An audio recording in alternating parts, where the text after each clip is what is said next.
एक व्यक्ति को रास्ते में यमराज मिल गए। वह व्यक्ति उन्हें पहचान नहीं सका। यमराज ने पीने के लिए व्यक्ति से पानी मांगा। उस व्यक्ति ने बिना कोई प्रश्न किए झट से अपनी थैली से पानी निकाला और उन्हें दे दिया। वृद्ध ने कृतज्ञ होकर जल पिया और फिर कहा, वत्स, मैं यमराज हूं। आज तुम्हारी आयु पूरी हो चुकी है और मैं तुम्हारे प्राण हरने आया हूं। यह सुनकर व्यक्ति का चेहरा सफेद पड़ गया। हृदय कांप उठा। डर के मारे उसके पांव लड़खड़ा गए। लेकिन यमराज बोले, डरो नहीं, क्योंकि तुमने मेरी प्यास बुझाई है। अतः मैं तुम्हें एक विशेष अवसर देना चाहता हूं, तुम्हारी किस्मत बदलने का मौका।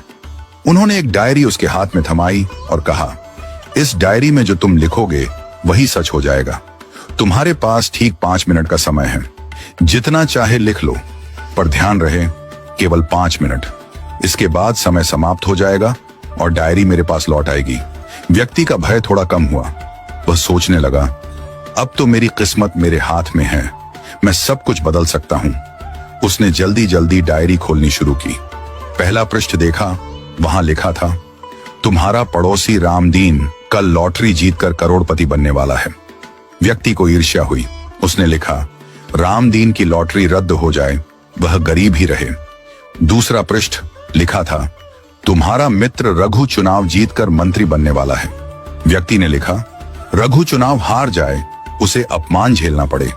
तीसरा पृष्ठ, तुम्हारा छोटा भाई विदेश जाकर बड़ा व्यापारी बनने वाला है। व्यक्ति फिर लिखता है, वह कभी विदेश न जा पाए, नौकरी के लिए भटके। इस प्रकार वह एक एक कर पृष्ठ पलटता रहा और हर पन्ने पर दूसरों की खुशियां मिटाने लगा। उसका मन ईर्ष्या और द्वेष से भर गया था।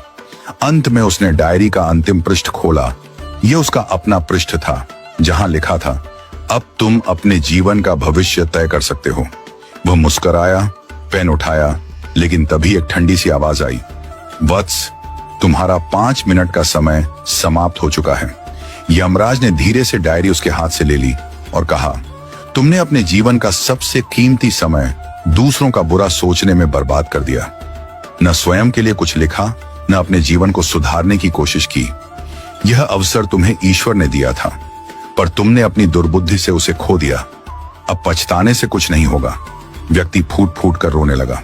हे यमराज, एक मौका और दीजिए, बस एक बार। यमराज शांत स्वर में बोले, वत्स, समय और अवसर दोनों यदि एक बार निकल जाएं, तो फिर लौट कर नहीं आते।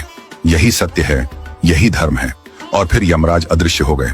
समय अनमोल है, इसे सोच समझकर उपयोग करो। ईर्ष्या और द्वेष जीवन को नष्ट कर देते हैं।